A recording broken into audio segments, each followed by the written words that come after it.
నమస్తే. నేను లక్ష్మీ చౌదరిని. వెల్కమ్ టు మిస్టీ మధురములు తెలుగు ఆడియో స్టోరీస్.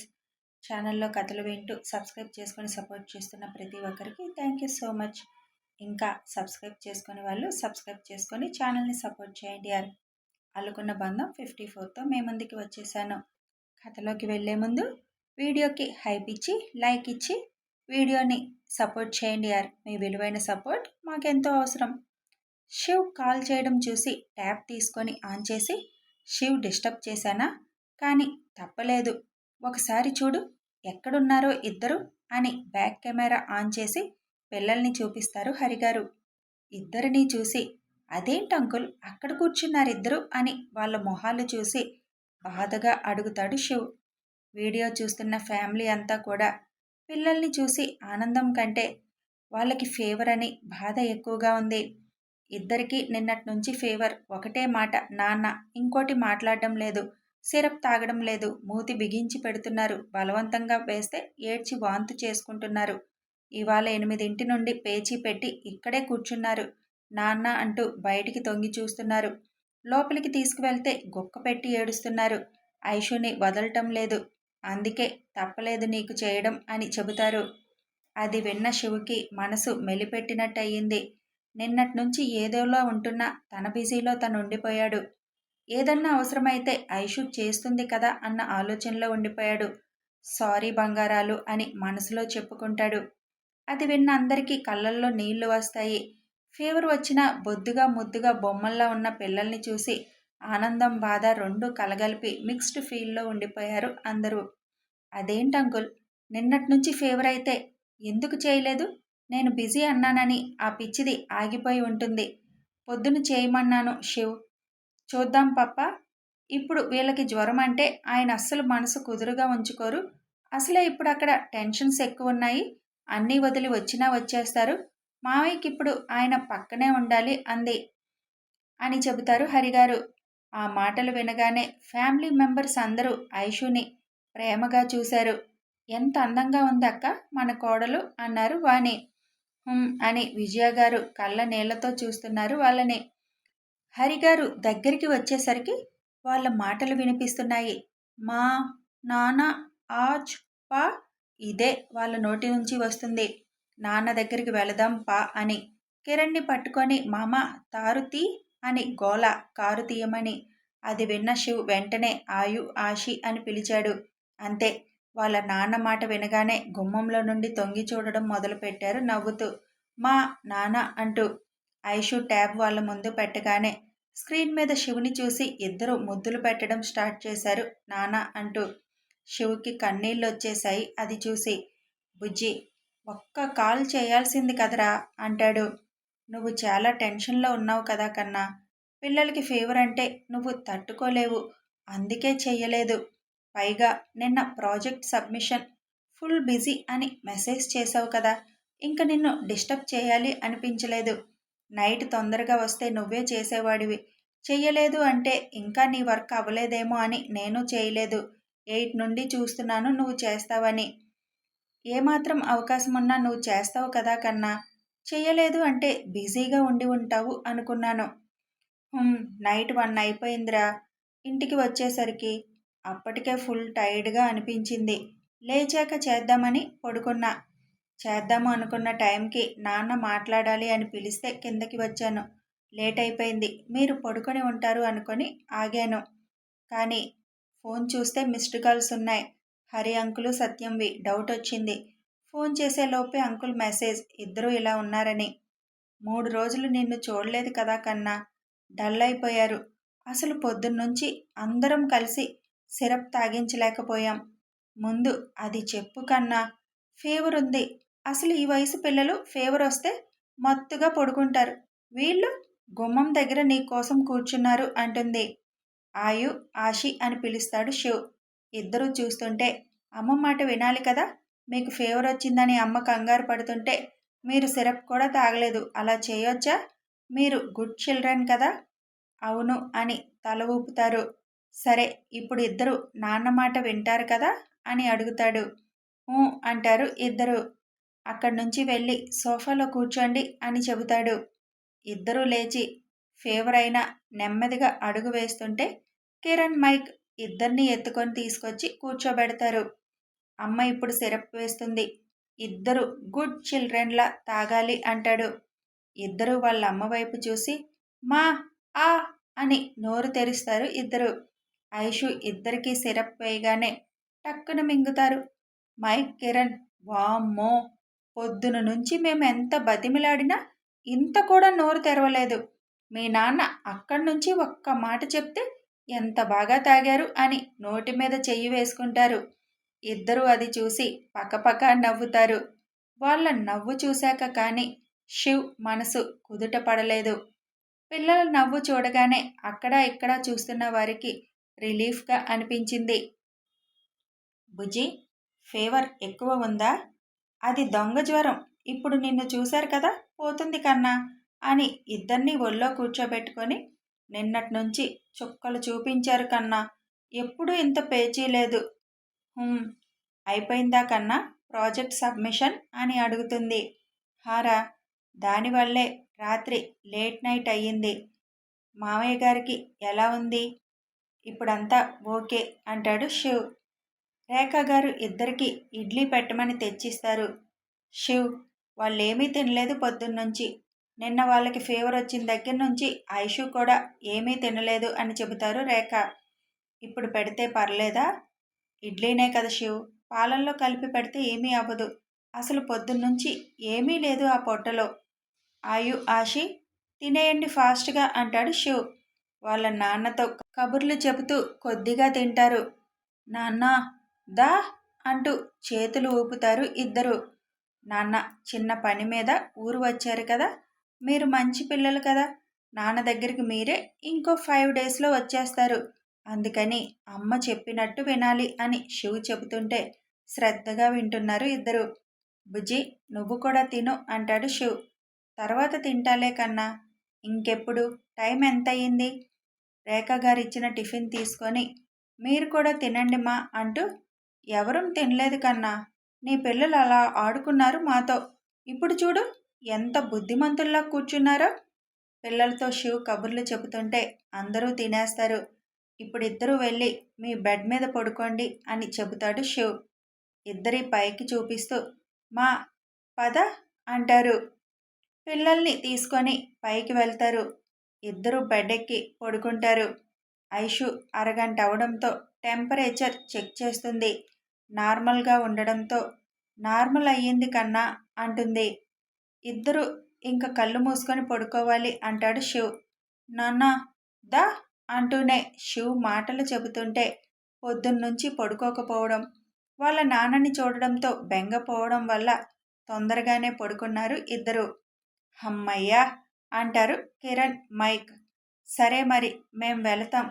ఏదన్నా అవసరమైతే పిలువు ఐషు అంటాడు కిరణ్. పిల్లలు పడుకోవడంతో రావుగారు నేను మాట్లాడతాను అని సైగ చేస్తారు. శివ్ ఓకే అనడంతో ఏరా కిరణ్, మీ ఫ్రెండ్కి పెళ్లి చేశారా మాకు తెలియకుండా అని గంభీరంగా అడుగుతారు. ఐషు ఒక్కసారే ఉలిక్కి పడుతుంది ఆ గొంతు విని. ట్యాబ్ వైపు చూడగానే ఎదురుగా అందరూ కనిపిస్తుంటే షాక్గా కన్నా అంటూ చిన్నగా పిలుస్తుంది. కిరణ్ అయితే రావుగారు గొంతు వినగానే స్టాట్యూ అయిపోయాడు. బుజ్జి, నీ అత్తగారింట్లో అడుగు పెట్టే కోరిక తీరింది. డైరెక్ట్గా ఇక్కడికే వస్తున్నావు నువ్వు. ఐషు ఎదురుగా కనిపిస్తున్న అత్తగారికి మామగారికి నమస్తే మామయ్య గారు అంటూ వణుకుతున్న గొంతుతో చెబుతుంది. బుజ్జి, ఎందుకురా భయపడుతున్నావు? నన్ను తీసుకువెళ్ళు, నేను మాట్లాడతాను అనేదానివి. ఇప్పుడు మాట్లాడు అంటాడు శివ్. కన్నా, నిజంగానా? హాహా నిజమే. ఇందాకే మన గురించి చెప్పాను, అందుకే ఇవాళ కాల్ చేయడం అవ్వలేదు.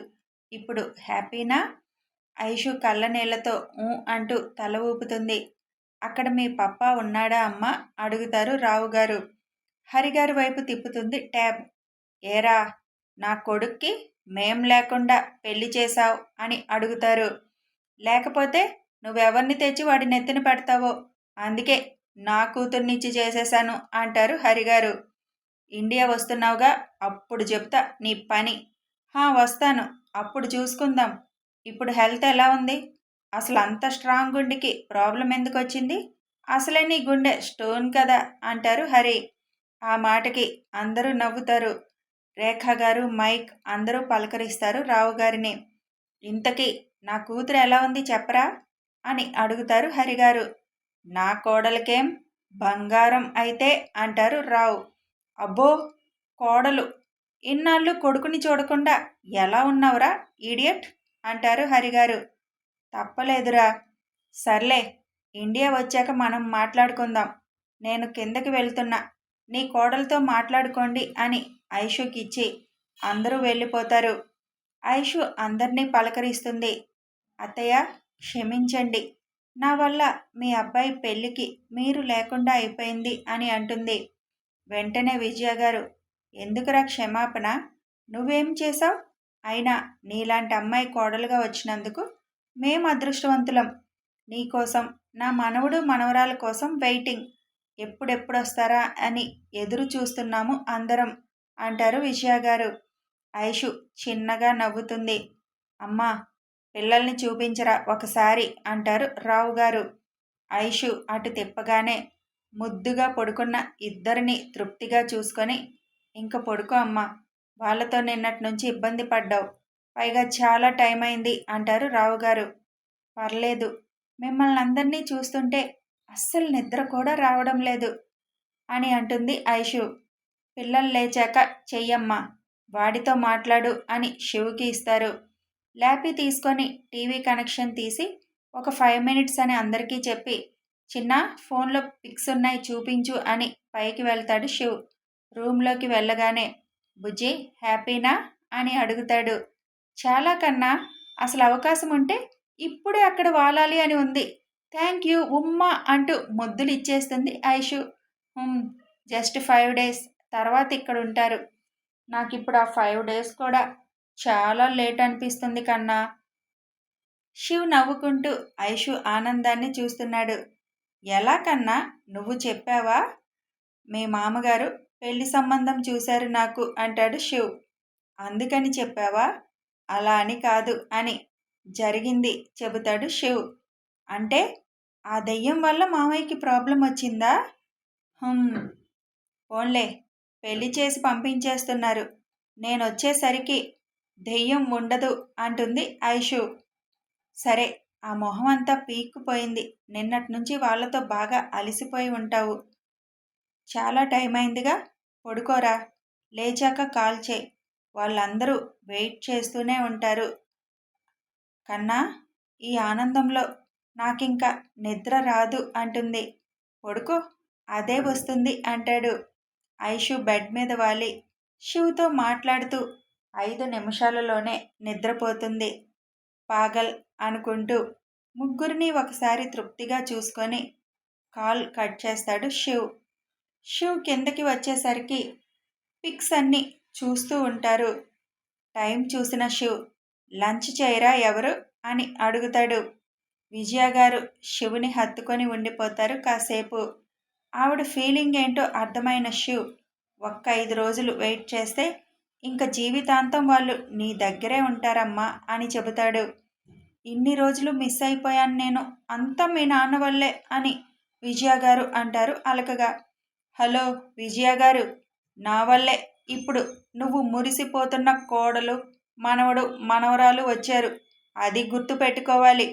నేను వెళ్ళమని చెప్పబట్టే వాడు అక్కడికి వెళ్ళాడు. అనుకోకుండా కోడలు వచ్చింది అంటారు రావు గారు. అంతలేదు, వాళ్ళిద్దరికీ రాసి పెట్టుంది, ఎలా అయినా అయ్యేది. అంతేలే, నిజాలు ఎందుకు ఒప్పుకుంటారు? మాకు పెట్టేదేమన్నా ఉందా? లేకపోతే వాళ్ళని చూసిన ఆనందంలో కడుపు నిండిపోయిందంటావా? మీరు మందులు వేసుకోవాలి, రండి తిందురు అంటారు విజయ గారు. అమ్మయ్య, ఎప్పటికైనా గుర్తున్నాను. అరే వర్షు, పిల్లలు వచ్చాక ఇంకా మీ పెద్దమ్మకి మనం ఎవ్వరం గుర్తుండమురా అంటారు. మేమే మరి 3 ఏళ్ళు కొడుకుని మరిచిపోయి ఉంది అంటారు విజయ. వీళ్ళ మాటలకి అందరూ నవ్వుతూ ఉంటారు. శివ్, కోడలు మాత్రం బొమ్మలా ఉంది. మీ ఇద్దరి జోడి అదిరిపోయింది అంటారు బాబాయిలు ఇద్దరు. అవును శివ్ అంటారు పిన్నమ్మలు. అన్నయ్య, ఆయు ఆశి పుట్టినరోజు నీది ఒకరోజే. అసలు గ్రేట్ కదా. ఈసారి గ్రాండ్గా చేయాలి అంటాడు అన్వేష్. అందరూ పిల్లల గురించి మాట్లాడుతూనే లంచ్ కంప్లీట్ చేస్తారు. హాల్లో కూర్చున్నాక, విజయ, నీ కోడలు గృహప్రవేశానికి ఏర్పాట్లు ఎలా కావాలో అలా చేసుకో. అన్వేష్, వరుణ్, మీరు పై ఫ్లోర్లో ఒకవైపు అంతా పిల్లల కోసం ప్లే జోన్లా చేయించండి. 2 రోజుల్లో అయిపోవాలి. శివ్, మీ రూమ్లో ఏమన్నా మార్చాలి అంటే మార్చుకో అంటారు రావుగారు. శివ్ నవ్వుతూ, ఏమీ అవసరం లేదు నాన్న, పిల్లలకు ఒక రూమ్ చేయిద్దాం స్పెషల్గా అంటాడు. నీ ఇష్టం శివ్, ఎలా కావాలంటే అలా చేసుకో. అది సరే, కోడలు ఊరు పరిస్థితి ఏంటి? అమ్మాయికేమీ ప్రమాదం నువ్వుండగా జరగదనుకో, అయినా జాగ్రత్తగా ఉండాలి కదా అంటారు రావుగారు. అదంతా నేను ఆల్రెడీ ప్లాన్ చేశాను నాన్న. ఊర్లో ఆల్రెడీ అన్ని ఏర్పాట్లు జరుగుతున్నాయి. అయినా మనందరం ఉన్నాం కదా అన్నయ్య, కోడలు జోలొస్తే తలక్కాయ లేపేస్తాం అంటారు నరసింహ. నేను నారాయణ అంకుల్తో రేపు మాట్లాడతాను నాన్న. డాక్యుమెంట్స్ తెచ్చాను. ఆ ఊర్లో మన మనుషులు వాళ్ళ పని వాళ్ళు చేస్తున్నారు. మనం టైంకి వెళ్తే చాలు అంటాడు శివ్. సరే శివ్ అంటారు రావుగారు. శివ్, పెళ్లి వీడియో ఉందా అడుగుతారు రుక్మిణి. ఉంది పిన్ని, అది పెట్టు. ఎలాగూ లేము, ఇప్పుడు చూసి అయినా ఆనందిస్తాము. శివ్ పెళ్లి వీడియో పెట్టమని వర్షిత్కి ఇచ్చి డల్గా ఉన్న రాజ్యం గారి పక్కన కూర్చొని, ఏంటి నాని, రాగిణి గురించి ఆలోచిస్తున్నావా అని అడుగుతాడు. అవును శివ్, ఇలాంటి పనులు చేస్తుందని అనుకోలేదు. అమెరికాలో పెరిగిన ఇండియా అలవాట్లు నేర్చుకున్న నీ భార్యని చూస్తుంటే ముచ్చట వేస్తుంది. చిన్న వయసులోనే అంత పెద్ద డాక్టర్ అయ్యింది. తల్లి కూడా లేదు. తండ్రి పెంపకమైన అమ్మాయి ఎంత లక్షణంగా ఉంది. తన మాటలో పనుల్లో ఎంత పద్ధతి కనిపిస్తుంది.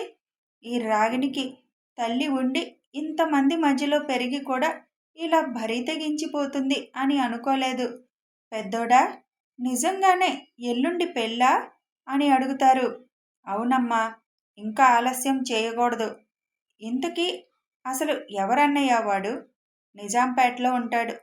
తండ్రి గవర్నమెంట్ ఎంప్లాయ్, తల్లి గృహిణి. ఒక్కడే కొడుకు, అది కూడా లేక లేక పుట్టాడంట. అందుకే అతి గారాబంగా పెంచారు. అది అవకాశంగా తీసుకొని వాడిలా తిరుగుతున్నాడు. వాళ్ళ అమ్మా నాన్న ఇద్దరు మంచివారు. వీడే స్నేహితులంటూ పనికి మాలిన వాళ్ళతో తిరుగుడు మొదలుపెట్టాడు. అలా కలిశారు ఇద్దరు. నాయక్ని పంపించి వాళ్ళ పేరెంట్స్తో మాట్లాడించాను. నేను కూడా నిన్న మాట్లాడాను. మనకెదురు చెప్పలేరుగా, పెళ్లి డేట్ పెట్టించాను. అందుకే శివ్తో కూడా మాట్లాడాలి అని పిలిచాను అని అంటారు రావుగారు. నీకు బాగోలేదు, మాకెవరో ఒకరికి చెప్తే చూసుకునే వాళ్ళం కదా అన్నయ్య. నీకు చెప్తే ఆవేశంతో వాళ్ళని ఏదో ఒకటి అంటావు. ముందే తెలిస్తే రాజీ మళ్ళీ ఏదో ఒక గోల చేస్తుంది. అందుకే సైలెంట్గా నేనే చేశాను. అయినా ఇదంతా నీ పెద్ద కొడుకు కనుసన్నల్లోనే జరిగిందిలే. శివ్ నవ్వుతాడు. ఈ 3 ఏళ్ళు మన ప్రతి కదలిక వాడికి తెలుసు. ఆ నాయక్ శివ్ ఫ్యాన్. శివ్కి తెలియకుండా ఒక్క పని కూడా చేయడు అంటారు రావుగారు. మరి నా కొడుకంటే ఏంటనుకుంటున్నారు అంటారు విజయ. కోడలుంది అని తెలియగానే మా మేడంకి వాళ్ళ మాటలు తెగొస్తున్నాయి అంటారు రావుగారు. విజయ గారు ఆ మాటకి నవ్వుకుంటారు. అంతా బాగానే ఉంది పెద్దోడా. పెళ్లి చేసినా ఇది వెళ్ళి ఆ ఇంట్లో తిన్నగా ఉంటుందా అంటారు రాజ్యం గారు. నాకు ఆ డౌట్నే అత్తయ్య అంటారు విజయ. ఉండాలి. రాజీలాగా భర్తను వదిలి వస్తాను అంటే ఈ ఇంటిలో మళ్ళీ అడుగు పెట్టదు. ఇంకా తనకి ఇవ్వాల్సిన ఆస్తి కూడా తనకు పుట్టే పిల్లలకి చెందేలా రాయమని లాయర్కి చెప్పాను. కూకట్పల్లిలో ఉన్న ఇల్లు తనకి ఇస్తున్నాను అని చెబుతారు రావుగారు. తిన్నగా ఉంటే చాలు ఇప్పటికైనా అంటారు రాజ్యం గారు. అబ్బా, ఇంక వీడియో పెడుతున్నా, ఆ మాటలు ఆపండి అని వర్షిత్ అంటాడు. అందరూ సైలెంట్ అయిపోతారు. పెళ్లి వీడియో చూడడంలో బిజీ అయిపోతారు కుటుంబ సభ్యులందరూ. అసలు ఆ రాగిని ఏం చేస్తున్నారో చూద్దాం. అక్కడి నుంచి రావుగారి మాటకి ఎదురు చెప్పలేక రాగిణ్ణి హాస్పిటల్కి తీసుకువచ్చింది. డాక్టర్కి చూపించి ఇంటికి రాకుండా గెస్ట్ హౌస్కి తీసుకువెళ్ళి లోపలికి రావడమే రాగిణ్ణి లాగిపెట్టి ఒక్కటి పీకుతుంది రాజీ. నీ వల్ల నా కలంతా నాశనమైంది. ఆ ఇంటికి ఆస్తికి నిన్ను రాణిని చేసి నేను చక్రం తిప్పుదామనుకుంటే నువ్వు మొత్తం సర్వనాశనం చేసావు. కడుపు వస్తుందని తెలిసినప్పుడు ముందే జాగ్రత్త పడాలి కదా. ఇక్కడ వరకు ఎందుకు తీసుకొచ్చావు అని అరుస్తుంది. టూర్ వెళ్ళాలి కదా అని వచ్చాక చూసుకుందాం అనుకున్నా అమ్మా. కానీ ఇప్పుడు ఇలా మోయాల్సి వస్తుంది. 3 నెలలు దాటితే అబార్షన్ కష్టమవుతుంది. టూర్ మానేస్తే ఏమైనా నష్టం వచ్చిందా? ఇప్పుడు చచ్చినట్టు పెళ్లి చేసుకోవాలి. అసలెవడు వాడు? తెలీదమ్మా. పబ్కి వస్తాడు. అలా తెలుసు. తాగిన మత్తులో ఇద్దరం అలా చాలాసార్లు కలిసాం అంటుంది రాగిణి. ఇప్పుడేం చేయడానికి లేదు. చచ్చినట్టు ఈ పెళ్లికి ఒప్పుకోవాలి. ఒప్పుకోకపోయినా చేస్తాడు మా అన్న. ఏమన్నాడో విన్నావు కదా. నేను చేసుకోనమ్మా. ఏదో ఒకటి చెయ్యు. ఇప్పుడు ఆపలేను. పెళ్లి చేసుకొని తగలడు. బిడ్డ పుట్టాక వాళ్ళ మొహాన కొట్టి విడాకులు ఇచ్చి వద్దువు గాని. ఈలోపు కోడలు అంటూ వస్తుంది కదా. ఆవిడిని అడ్డు తప్పించి పిల్లల కోసమైనా నిన్ను పెళ్లి చేసుకునేలా చేయాలి. ఆ పిల్లలకి నేను ఆయాలాగా సేవ చేయాలా? నువ్వెందుకు చేస్తావు? ఉన్నారుగా 3 నానమ్మలు. వాళ్ళే చేసుకుంటారు. నువ్వు శివుని నీ వైపు తిప్పుకొని ఏడువు చాలు. ఇదంతా జరిగే పనేనా? బావ ఆవులిస్తే పేగులు లెక్కపెట్టే రకం. తేడా వస్తే మన అడ్రస్ గల్లంతవుతుంది. మనం ఎందుకు చేస్తాం? ఆ పిల్లకి ఇక్కడ ఎవరితోనో ప్రమాదం ఉంది కదా. ఆ ఊరు వాళ్ళు ఎవరో తెలుసుకుంటే మన పని సులువవుతుంది. ఆ ఊరేదో సరిగా వినలేదు. అది తెలుసుకోవాలి ఇప్పుడు. నువ్వు విన్నావా? అడుగుతుంది రాజీ. లేదమ్మా. నేను అసలు మావయ్యకి నిజం తెలిసింది ఏమంటాడో అనే ఆలోచనలో ఉన్నా. ఇప్పుడేం చేస్తావమ్మా? ఆ ఊరు పేరు తెలుసుకొని వాళ్ళకి ఆ పెళ్ళి ఇక్కడుందని చెబితే వాళ్ళే లేపేస్తారు. కానీ బావకి తెలిస్తే అక్కడుండే ఇక్కడ విషయాలు తెలుసుకున్నాడు. ఇప్పుడు ఇక్కడే ఉన్నాడు. మనల్ని గమనిస్తూనే ఉంటాడు. అందుకే కదా ఇక్కడికి వచ్చాను. అక్కడ ఇదంతా మాట్లాడితే గోడలకి కూడా చెవులుంటాయి అనే కదా ఇక్కడికి వచ్చి మాట్లాడింది. మంచిగా ఉంటూ వాళ్ళెవరో తెలుసుకొని అది ఇండియాలో అడుగు పెట్టిన రోజే చచ్చేలా చేయాలి అని రాజీ అంటుంది. ఆ పని చేయమ్మా. అందరూ ఏడుస్తూ కూర్చుంటారు. సరే పద. ఇంటికి వెళ్ళి ఇప్పుడు అక్కడ డ్రామా ప్లే చేయాలి అని నవ్వుకుంటూ ఇద్దరూ స్టార్ట్ అవుతారు. ప్రతి ఇంటికి ఇలాంటి వాళ్ళు ఒకరుంటారు. వాళ్ళ స్వార్థం కోసం ఎంతవరకైనా వెళ్తారు. మరి వీళ్ళేం చేస్తారో. కథ కొనసాగుతుంది. ఇక పిల్లలతో ఐషు అత్తగారింట్లో అడుగు పెట్టబోతుంది. ఈలోపే ఏం జరగబోతుందో తెలుసుకోవాలి అంటే ఫాలో అయిపోండి. లైక్ చేయండి, షేర్ చేయండి, సబ్స్క్రైబ్ చేసుకోండి యార్. అలాగే కామెంట్స్ ఇచ్చి సపోర్ట్ చేయండి. Thanks for watching and listening.